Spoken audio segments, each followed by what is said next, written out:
জয় মা বিদ্যুৎসঞ্জীবনী, জয় মা। আমি শ্রীগুরু প্রদীপ গাঙ্গুলি, আশা করি সকলে ভালো আছেন। আজকে শত্রু রিলেটেড কিছু বিদ্যে দিই। এই যে মন্ত্রটি আপনাদের সান্নিধ্যে আমি দিব, এটা হচ্ছে শত্রুর গায়ে জ্বর চালান করা একটি মন্ত্র। শত্রুর গায়ে জ্বর চালান করা, এটি এমন একটা কাজের জিনিস। শত্রুর গায়ে জল চালান করা হবে। শত্রু যদি 21 দিনের মধ্যে জ্বরের কোন রকম উপশম অর্থাৎ তদ্বির যদি বের করতে পারলো তো শত্রু বাঁচলো, নাই শত্রু 21 দিনে জ্বরের মধ্যে মারা যাবে।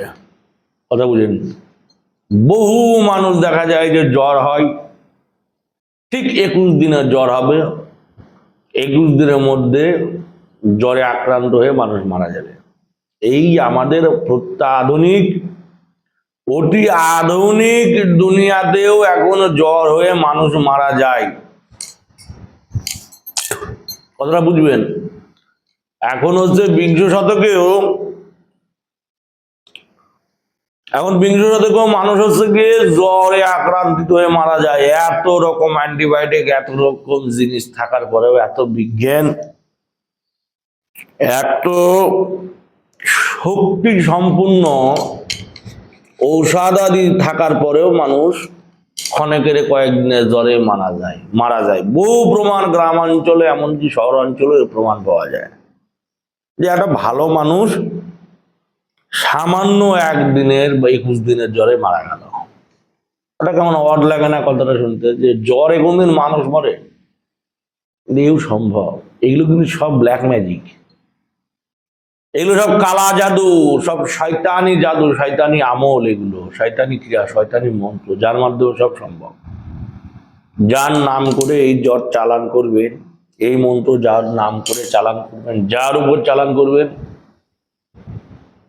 সে 21 দিনের জ্বরের মধ্যে মারা যাবে। যদি আপনি তাকে 21 দিনের মধ্যে ভালো না করলেন, তাহলে সে 21 দিনের মধ্যে কিন্তু মৃত্যুবরণ করবেই করবে। এটা বহুবার পরীক্ষিত।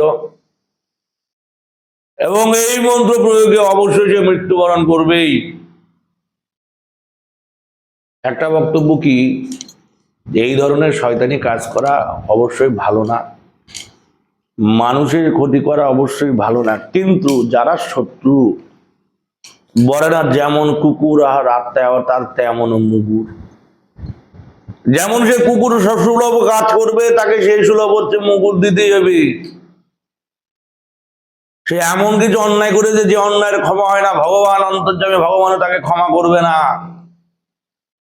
সেই মতো অবস্থা আপনি এই কাজ করবেন সেই শত্রুর উপর যে আপনাকে ক্ষতিগ্রস্ত করছে, সাবেল্লা যে পা দিলে তো বাবা কামড় খেতে হবে। সে যখন আপনাকে নানানভাবে ক্ষতিগ্রস্ত করার চেষ্টা করবে, নানানভাবে আপনাকে হেনস্থা করবে, হ্যারাসমেন্ট করবে, আপনার উপর বারংবার নানান প্রকার ক্রিয়াকলাপ করছে, এত বোঝানো সত্ত্বেও সে বুঝছে না, এত বলা পরেও সে বুঝছে না, তখন আপনি তার উপরেই অতি চমৎকার এবং ভয়ানক শয়তানি এই আমলটি, শয়তানি ক্রিয়াটি তার উপর করতে পারবেন। মাত্র একদিন কাজ করবেন, পরের দিন সূর্য ওঠার সঙ্গে সঙ্গে তার উপর এইটি হাবি হয়ে যাবে। সূর্য ডোবার সময় কাজটি করতে হবে, সারা রাত জ্বরে কাতর হবে, পরের দিন সূর্য ওঠার সঙ্গে সঙ্গে তার শরীরে তীব্র অজস্র জ্বরের সৃষ্টি হবে, সূত্রপাত হবে।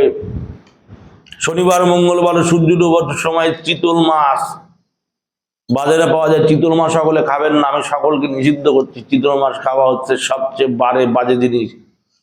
চিতল মাছ, শিঙি মাছ, মাগুর মাছ, শৈল মাছ, গজার মাছ, এই ধরনের মাছ যারা সাধারণ গৃহী তারা খাবেন না। এইসব মাছে নানান প্রকার নোংরা থেকে নোংরা তন্ত্রোক্ত শয়তানি ক্রিয়া, ব্ল্যাক ম্যাজিক, জিনপুরির কাজ করা হয়। ধরেন একটা মাছের উপর কেউ শয়তানি কাজ করে ছেড়ে দিল, গলায় মাদুলি বেঁধে বা কোনো পরিচালন করে, জিন চালান করে, শয়তান চালান করে ছেড়ে দিল গাঙে।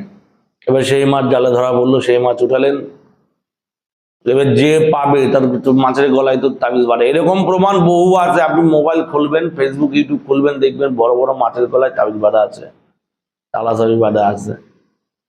চিতল মাছ, বোয়াল মাছ, শৈল মাছ, ষাটি মাছ, মাগুর মাছ, শিঙ্গি মাছ, এসব মাছ খাওয়া উচিত না। এসব মাছদের দুনিয়ার খারাপ থেকে খারাপ কাজ হয়। তাহলে কোথায় ছিলাম? চিতল মাছের কাটা সংগ্রহ করতে হবে বাজার থেকে। যারা বোনলেস মাছ কেনে দেখবেন মাছুরের দোকানে চিতলের কাটা থাকে। তারা মেরুদণ্ড থেকে 3টি চিতল মাছের কাটা কিনে নিয়ে আসবেন। সেই কাটা নিয়ে এসে সে কাটা ধৌত কোনো মতে করবেন না। চলে যাবেন শনিবার মঙ্গলবারে কলা গাছের গোড়ায়। কলা গাছের গোড়ায় যে সেই চিতল মাছের গোড়া ভালো করে সেই চিতল মাছের কাটা হাতে নিয়ে সামনে একটু জায়গা ভালো করে পরিষ্কার করবেন এবং করে নিয়ে সেইখানে বসবেন। বুঝে চিতল মাছের কাটা নিজের বাম হাতের কিনে আঙুল এইভাবে ধরবেন। বাম হাতের কিনে আঙুল ধরবেন, 3টে কাটা ধরে নিয়ে মন্ত্র বলবেন। যে মন্ত্রটি আছে এই মন্ত্র 21 বার বলে 21টি ফু দেবেন। দেওয়ার পর একটি করে কাটা কলা গাছের মধ্যে গেড়ে দেবেন। দক্ষিণ দিকে আপনার মুখ থাকবে। এই মন্ত্র বলবেন এবং 21 বার বলার পরে 21টি ফু দেবেন। দেওয়ার পর কাঁটা ভরার সময় একটা কথা বলতে হবে।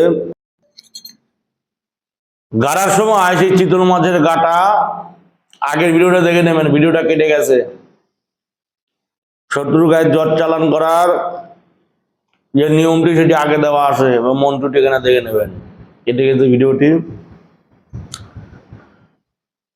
যারা যারা আগের ভিডিওটা দেখে নেবেন চিতল গাছের গায়ে জ্বর চালান করার নিয়ম এবং চিতল মাছের গায়ে জ্বর চালান করার মন্ত্র দুটো আলাদা আলাদা পাঠে করা হলো। কোন শালা ফোন করে দিল যে ওখানে ভিডিওটা কেটে গেছে। আমি ওসব এডিট করতে পারি না, ওসব আমি পারি না করতে। র টানি র ছাড়ি। 3টি কাটা 21 বার পরে নিয়ে সেই কাটা কি করবেন, এই কথা বলবেন,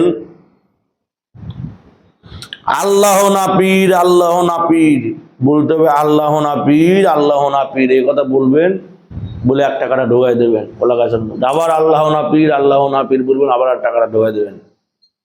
আবার আল্লাহ পীর, আল্লাহ না পীর, আল্লাহ না পীর বলবেন এবং আর একটা কাটা ঢোকাই দেবেন। এবার 3টে কাটা কলা গাছের মধ্যে ঢোকাই দেবেন। দেওয়ার পর একটি কালো কাপড় দিয়ে সে কাটা ঘানা জায়গাটা বেঁধে দেবেন। এই মন্ত্রে 21 বার অভিমন্ত্রিত করবেন, আওড়াবেন। মন্ত্রটি হচ্ছে, চাঁদের চাঁদ দিলাম সূর্যবান। আবার বলি, চাঁদের চাঁদ দিলাম সূর্যর বান, দিলাম বর্ষারে করিলাম ধ্যান। বর্ষার অগ্নি 12, সূর্যর বর্ষার অগ্নি 12, সূর্যের জাল। এবার যদি শত্রুর ছেলে হয় ছেলের নাম অমুকের বেটা অমুক, আর যদি মেয়ে হয় অমুকের বেটি অমুক, মানে মায়ের নাম আগে হবে। অমুকের বেটা অমুক বা অমুকের বেটি অমুকের অঙ্গে তুলিয়ে দিলাম আল্লাহ না পীর, আল্লাহ না পীর। কার আজ্ঞা? সিদ্ধিগুরু শ্রীরামের আজ্ঞা। যদি আমারে জ্ঞান লড়ে দোহাই ঈশ্বর মহাদেবের জটা ভূমিতে পড়ে। এই হচ্ছে মন্ত্র। আবার বলি, চাঁদের চাঁদ দিলাম সূর্যের বান, দিলাম বর্ষারে করিলাম ধ্যান। বর্ষার অগ্নি 12, সূর্য জাল। অমুকের বেটা অমুক বা অমুকের বেটি অমুক এর অঙ্গে তুলে দিলাম আল্লাহ না পীর, আল্লাহ না পীর। কার আজ্ঞা? সিদ্ধিগুরু শ্রীরামের আজ্ঞা। যদি আমারই জ্ঞান লড়ে দোহাই ঈশ্বর মহাদেবের জটা ভূমিতে পড়ে। এই হচ্ছে মন্ত্র। আবার বলি, চাঁদের চাঁদ দিলাম সূর্যের বান, দিলাম বর্ষারে করিলাম ধ্যান। বর্ষার অগ্নি 12, সূর্যের জাল। অমুকের বেটা অমুক বা অমুকের বেটি অমুকের অঙ্গে তুলিয়া দিলাম আল্লাহ না পীর, আল্লাহ না পীর। কার আজ্ঞা? সিদ্ধিগুরু শ্রীরামের আজ্ঞা। যদি আমারে জ্ঞান লড়ে দোহাই ঈশ্বর মহাদেবের জটা ভূমিতে পড়ে। এই হচ্ছে মন্ত্র। যেভাবে বলা হয়েছে শীতল মাছের কাটালে আসবেন, লেখেন শীতল মাছের কাটা এই মন্ত্র পড়বেন, 21টি ফু দেবেন। দেওয়ার পর দক্ষিণ দিকে মুখ করে কলা গাছের মধ্যে সেই কাঁটা ভরে দেবেন।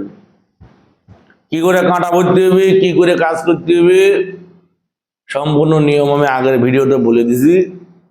যারা দেখেন নাই দেখে চলে আসবেন। জয় মা সন্দীমণি, জয় মা। জগতের মঙ্গল সাধন করো মা। শত্রুর উপর কাজ করবেন, শত্রু জবাব দিতে হবে। এটি হচ্ছে মন্ত্রটি বলে দিলাম এবং আগে দেওয়া আছে সম্পূর্ণ নিয়ম, আগের ভিডিওটি সেটা দেখে নেবেন, তাহলেই হবে। জয় মা, জয় মা।